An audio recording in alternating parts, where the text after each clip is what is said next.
Assalamualaikum warahmatullahi wabarakatuh. Sampurasun. Tepang deui sareng Ibu dina mata pengajaran Bahasa Sunda. Ketemu lagi dengan Ibu dalam mata pelajaran Bahasa Sunda. Kali ini di kelas 7 kita akan memasuki materi yang baru, yaitu pengalaman pribadi. Semoga kalian tetap semangat dalam menjalankan aktivitas pembelajaran. Semoga pembelajaran kali ini benar-benar untuk kalian.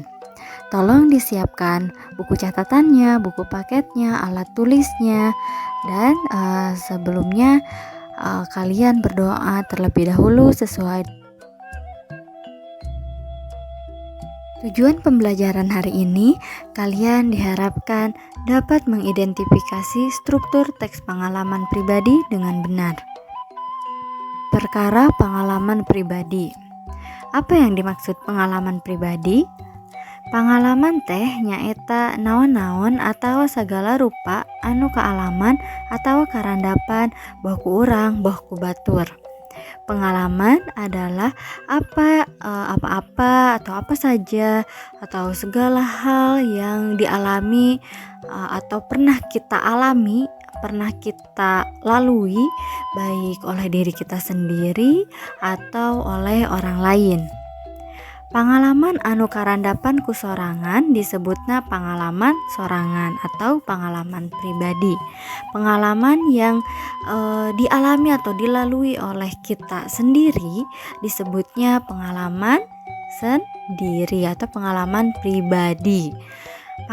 Pengalaman teh aya anu karandapan sapopoe, aya oge anu henteu karandapan sapopoe atawa langka karandapan.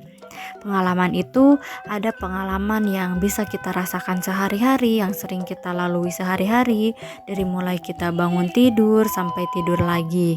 Atau juga ada pengalaman yang langka, yang jarang sekali terjadi. Misalnya kita ulang tahun, kan nggak setiap hari tapi setahun sekali. Atau kenaikan kelas juga kan setahun sekali, Idul Fitri dan lain sebagainya. Karangan pengalaman teh nyaeta karangan anu eusina ngebrehkeun kajadian anu bener-bener kaalaman. Karangan pengalaman merupakan karangan yang berisi ungkapan perasaan kita terhadap kejadian yang benar-benar kita alami. Hari sifatna pengalaman rupa-rupa, bisa pika bungaheun, pika resepeun, pika sediheun, pika serieun, bisa oge pika eraeun.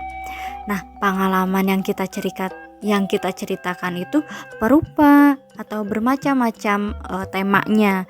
Bisa menceritakan tentang kesenangan kita, kebahagiaan kita, apa yang membuat kita sedih, apa yang bisa membuat kita ketawa, bisa juga hal yang memalukan gitu, pengalaman yang membuat kita merasa malu. Jalma anu lampar atau sok nyaba jauh tangtu leuwih rea pengalamanana batan jalma anu kurung batok. Nah, orang yang lampar itu suka berpergian, suka jalan-jalan, tentu saja lebih banyak pengalamannya daripada jalma atau daripada orang anu kurung batok. Kurung batok itu ya diem aja di rumah gitu, yang tidak pernah kemana-mana. Kenapa? Sabab jalma anu lampar mah tangtu rea tetenjoan, dedengean jeung hal-hal anyar anu kapanggihna. Kenapa? Karena seseorang yang sering berpergian itu tentu banyak yang dilihat, banyak yang didengar, dan banyak hal-hal baru yang ditemuinya. Nyaritakeun pengalaman. Mun urang nyaritakeun pengalaman hareupeun balarea di hareupeun kelas upamana aya sawatara hal anu kudu diperhatikeun.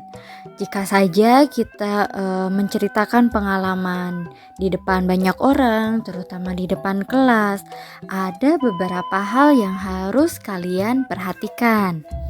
Nah, di sini ada 6 poin nih yang harus kalian perhatikan dalam menceritakan pengalaman. Anu kahiji, tema atawa topik anu rek dicaritakeun kudu anu sakirana matak ngirut jalma anu rek ngaregepkeun. Tema atau topik yang topik pengalaman yang kita bicarakan itu harus yang membuat orang lain tertarik terhadap apa yang kita ceritakan. Anu kadua, nepikeun bubuka carita anu hade tur matak ngirut. Yang kedua, kita harus menyampaikan pembuka cerita pengalaman kita itu dengan baik dan dengan antusias agar menarik perhatian para pendengar. Anu katilu, alur atau galur carita kudu ngaguluyur. Alur cerita pengalaman yang kita ceritakan itu harus sistematis, tidak loncat-loncat, habis A ke C, habis C balik lagi ke B, enggak gitu, tapi harus berurutan A, B, C. Anu katilu, ngagunakeun kalimat anu jelas tur sopan, menggunakan kalimat yang jelas dan sopan. Anu kalima, nyaritakeun di hareupeun jalma rea kalawan pintonan anu hade, menceritakan di depan banyak orang, di depan pendengar yang banyak itu harus kita memberikan suguhan atau menceritakan dengan baik ya, dengan baik, tidak ragu-ragu, tapi harus dengan jelas ya, dengan baik, dengan antusias, dan juga tadi harus sistematis. Lalu anu kagenep, nutup caritaan kalawan suasana anu hade.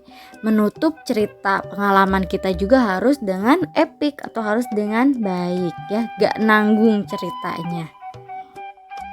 Nah, ayeuna dina nuliskeun pengalaman, dalam menuliskan pengalaman ada beberapa bagian atau ada strukturnya.